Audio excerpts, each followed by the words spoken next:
All right. We got some big news going on in the world, and here I would like to not contribute to. Here I would like, oh my God, what am I saying? And here on my channel, I would like to not contribute to brain rot.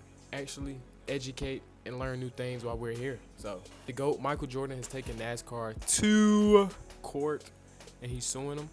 And I don't really know why. I seen a clip of him walking into a courthouse, and the dude was playing this intro music while he was walking into court. So, that being said, let's find out why Michael Jordan, the GOAT, MJ, bad, is suing NASCAR. Gonna be getting out information today from A-Truck. A-Truck is where I get all my tea from. All the tea that matters in the world. No shade room for me. I go to little A, big A, A-Truck, Brandon. Salute. Hey, get your notebooks out. Get your notebooks out. We will take notes, and I will be asking what were 3 takeaways that you gained from this video, okay? All right, I will be taking notes as well. All right. You must respond to 2 of your peers in the comments below. All right? All right. We trying to learn. We trying to gain knowledge. We not trying to be dumb. We want to be able to have conversations with people. You know what we saying? We want to be able to hold conversations and not talk about the streamer awards. You know what I'm saying? Let's get it. NASCAR. Number 1 is I've seen Talladega Nights, the Ballad of Ricky Bobby, and I live by this code. Well, Dak, here's the deal. I'm the best. I said this already, but I'll say it again because my monitor froze. Will Ferrell's not funny. Bite me. More not piss excellence. The guy he beat, though, the car right behind him was someone I didn't know, but is actually really famous in the world of NASCAR. The number 11, driven by Denny Hamlin. It's pretty crazy that yesterday he's in front of a jury in a NASCAR antitrust trial and breaking down in tears while testifying. Because right now there is a monumental trial between essentially the teams of NASCAR and the NASCAR organization itself that is going on, and antitrust law is going to determine whether or not they can keep operating the way they are. So who is Denny Hamlin's partner? Because on Sunday, Denny Hamlin drives one of these cars and competes. But on Monday through Saturday, Denny Hamlin is now a team owner for 23XI Racing. Now, Denny Hamlin didn't have the money to do this by himself, so he went into business with someone else. Who's this guy next to him? You know how you guys sometimes say that I'm the Michael Jordan of niche economic streamers on Twitch? Well, this guy right here is the Michael Jordan of basketball, aka the actual Michael Jordan, who after a long career being, this is contentious, but maybe the GOAT of basketball. Atria, don't do that again. Don't do that again. He is the GOAT. No questions asked. He is. And making $1 billion from his Nike deal, he apparently grew up loving NASCAR and decided that he wanted to found a NASCAR team. So he goes into business with Denny Hamlin, and they start 23XI Racing after Jordan's number 23. And it's a new NASCAR team started, I think, 5 years ago during COVID that has done pretty damn well for itself. They've gotten some pretty big name sponsors, they've gotten a good drivers, and they've had some success, okay? And Jordan, after having a few years under his belt in the world of NASCAR, has openly decided to say, hey, this system that this family has created is fucked up. There is no real path for the team owners in NASCAR to ever get ahead. They're constantly losing money. The family that owns NASCAR, I said they are the France family. They are not French. They just have that name. So far what I got, y'all. So far what I got. Michael Jordan and Denny Hamlin is in business together with 23XI. Denny works with Mike, and Mike is deciding to speak up for, I guess, for business purposes, for his own brand, the 23XI umbrella. He's decided to speak up because he's saying that the French family, the family that owns NASCAR, has pretty much made it so that it is impossible for anyone to get ahead in the NASCAR sport. I don't know. Y'all got that? Is that what y'all got? Let me know. No, they're all American. This is Bill France Sr. He founded NASCAR back in the day of dirt tracks and black and white photos. Then he passed it on to his son, Bill France Jr., and then he passed it on to his son, Brian France, who did what every God-fearing American NASCAR executive does and had a big DUI. They found him drunk as a skunk in a car full of oxy, and he was arrested and he had to step down as CEO of NASCAR. So it went back to this guy's brother, Jim France, and that he was a geeker. He was a geeker. Jim France, and that guy's currently running NASCAR. So it's been a family business this whole time. And teams within NASCAR had constantly been complaining that they get almost no piece of the juicy revenue. I mean, NASCAR makes a ton of money, but almost none of it trickles down to the teams, and even less of that trickles down to the drivers. So while a few drivers do. I always wondered why NASCAR was so big too, because I would look up the drivers and I would look up their net worth. Like, look, I used to look up, what's his name? Jeff Gordon. Net worth. Oh, well, all right. Okay, all right. Well, I'm obviously wrong. But I swear I seen them they didn't make no money. Well, 75% of the teams, they did a study, a NASCAR funded study. 70% of the teams lose money. And so in 2016, after much complaining, NASCAR finally introduced what they called a charter system. Basically, there's 38 Cup Series races. If you buy a NASCAR charter, you get guaranteed entry into all of them, and you get a share of the TV revenue. It sort of was pitched as like being one of the teams in the NBA or being one of the teams in the NFL. You're like a part of NASCAR. In actuality, according to what we're saying from 23XI and Michael Jordan and Denny Hamlin, it's really like a chain that binds you to NASCAR and gives you almost no upside. NASCAR charges like between $20 to $40 million for one of these slots. Plus, to fund running a car for a season costs about $20 million on its own. So it's like minus, let's say 20 to be conservative, then minus 20 again. And then the payout you get from the share of TV revenue is like 12. So you're guaranteed losing money before any other expenses just to field a car. Now, some rich teams that don't care about anything could do that, but the average team is just basically churning and burning through this for NASCAR's benefit. They're going bankrupt for their benefit. Denny Hamlin says we've had 11 teams go out of business since the charter system was introduced, which is only a few years ago. NASCAR teams averaged $2.2 million loss per car in 2024. Again, that's... So basically, 75% of the people or teams in NASCAR is losing money. Like, they don't make no money. It's like a passion project for people with money, pretty much. Man, buddy, I want a NASCAR thing. We might well have to... Here, hey, son, go get us a NASCAR thing, boy. I'll work on this oil over here, man. You know, but I want to be able to go down there on the Saturdays and Sundays and see them drive around that nice old track up in Charlotte. NASCAR teams. These all guys all bought charters.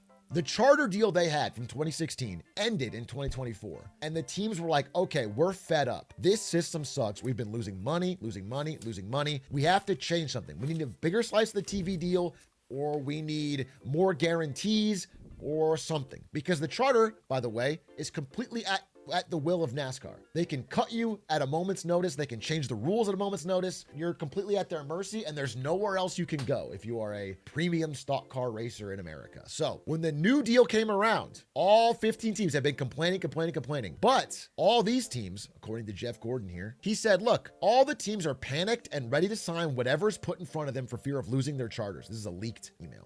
Except for 2 teams. Really, this one only did it because of this one. So let's say one team, 23XI Racing, Michael Jordan's team, because of Michael Jordan's money and Michael Jordan's clout and Michael Jordan's influence and the fact that he can withstand the heat from NASCAR, is standing up and not signing the new charter. Hey. And openly... Look at a black man coming in and changing things with the good old boy system, man. Hey, one time for Mike Jordan, man. Shout out Mike, man. Fighting for change. An antitrust lawsuit against NASCAR. Now, here's the thing. NASCAR's revenues, they do send a decent chunk of it to the teams. They have these big media rights deals. 10% goes back to NASCAR itself, 25% goes to the team, and 65% goes to the tracks. And that feels like, okay, well, NASCAR's not even taking much of the teams. But then you find out that it goes a little bit deeper because NASCAR quietly... Hey, this is why I love Adrian. He always go deep. Pause. He go deeper, though. Like, I don't know how he finds this information. I guess he just Google searches it. But... yeah. Over the past few decades, has bought up almost all the major tracks. They own like half of all the races a year and have like an exclusive contract with the guy that owns the other like 8. So there's like very few independent tracks, and most of them, especially the big ones like Talladega and Daytona, are owned completely by NASCAR, who get revenue. Okay, so they dressing it up. Saying that, hey, we're going to get the team 25%. We only going to take 10% and get the other 65% to the tracks. on the low though, they don't bought up half the tracks that's being raced on, so that money coming back to them. Hey, NASCAR, that was smart, shiesty but smart and shiesty. And then also all the merchandise, all the snacks, drinks, concessions, everything, and in-person sponsors at the events for this stuff. So they're raking in almost all of the cash, and almost none of it's trickling down to the teams, who are again putting their money and drivers and cars on the line to try and actually race. The legal team from NASCAR keeps pulling up examples of people previously saying like, oh, I love this charter deal. NASCAR's so great. And when you ask them about it, especially like Denny Hamlin, he'll say, look, the reason I have been positive about this in the past is because if you say anything negative, they will call your car in for technical inspection, or get you called to the hauler, or get you in trouble. That's like Diddy standing behind old boy with the bat and saying, sign my 25% over right now. Right now. Hey, we won't leave this room. You won't leave this room. They have complete authority, total power, and if you piss them off, you can get blackballed in an industry where you can't go drive anywhere else. By the way, you really can't drive anywhere else because part of this antitrust so pretty much NASCAR is a monopoly negotiation is that previously some of the teams in secret, because they hated NASCAR, were thinking about creating their own stock car racing circuit. And they ran into a problem when they realized that all of the major tracks in America have exclusive deals with NASCAR. Wow. Basically signing up to be bled dry financially until NASCAR kicks you out and plays with someone else so they can keep milking profits. However, there is one guy who might take something like that personally. That's all I needed. That's all I needed for him to do that. And it became personal with me. When instead of signing this death certificate, hires this guy, AKA Jeffrey Kessler. This is the antitrust lawyer who's the guy that finally got college players the ability to get paid. Now he's doing an antitrust lawsuit against NASCAR to ideally finally break this one family's billionaire stranglehold over stock car racing in America. The first thing NASCAR tried to do, by the way, is stop these two teams from competing because of this lawsuit. But they got a preliminary injunction that came out during this. That has to be illegal though. Like you just can't bully people because they trying to speak out against your franchise, your company or whatever. You can't do that openly, right? Like I feel like Mike Jordan got a pretty good case to win this. And I don't know how much he would win, what would be the payout or whatever. But I feel like he got a pretty good chance to win this. For real. Or changes definitely will be made. If not, then NASCAR done poured a whole lot of money into that courthouse. Number one is they use their power over the tracks and the leverage over the tracks. The second thing they do, though, is kind of really fucked up, which is as of 2018, they made this new next-gen car program, which requires every single car to use essentially exactly the same parts that only go from official NASCAR suppliers. And they can change the regulations on which parts are needed at will because NASCAR is the only person selling them, so they can upcharge the teams. So they can make a mint off the teams by selling them parts they're forced to have. Thing is, they relabel these parts as property of NASCAR. So you have to spend millions of dollars with NASCAR to buy their required parts in order to compete for NASCAR, but then also... Nah, this is a fire business plan, though. This is fire. If you use any of our parts in your car, you're forbidden from racing in any other event.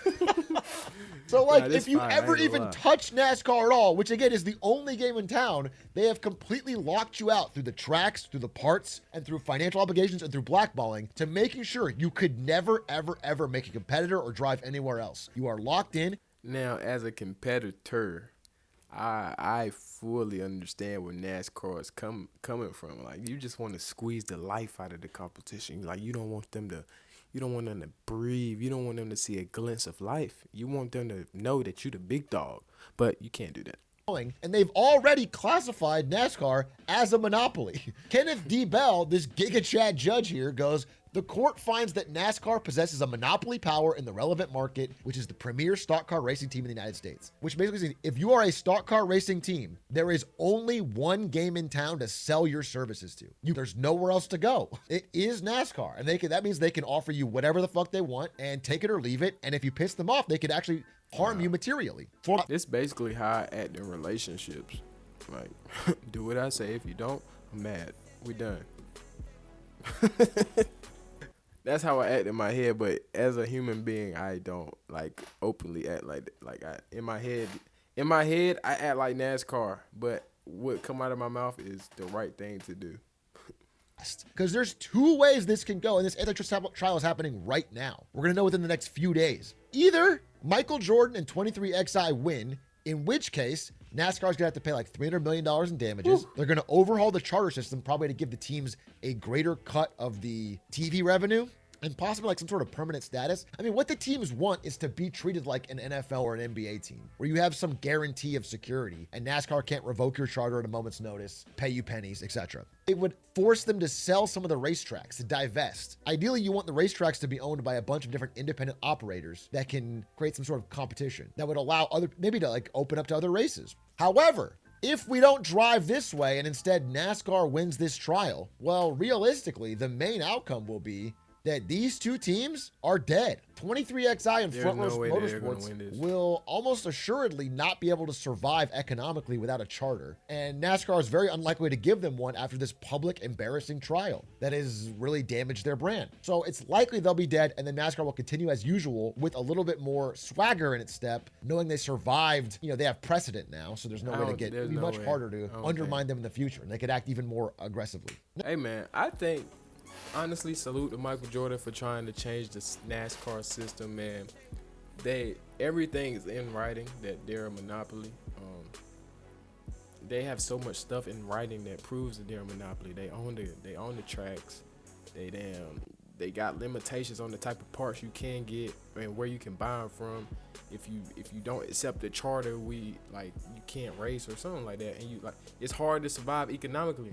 Because you're paying so much for the car, the parts, whatever, and you only getting a percentage of the revenue share from the TV deal or whatever from NASCAR. And NASCAR, like, I don't know, everything's pointing in the direction that Michael Jordan is gonna come out victorious in this, and that would be very cool to see. And I hope he does it, and I hope they succeed. But yeah, man, this is crazy, something new in my world. I hope you learned something, and let me know what you learned.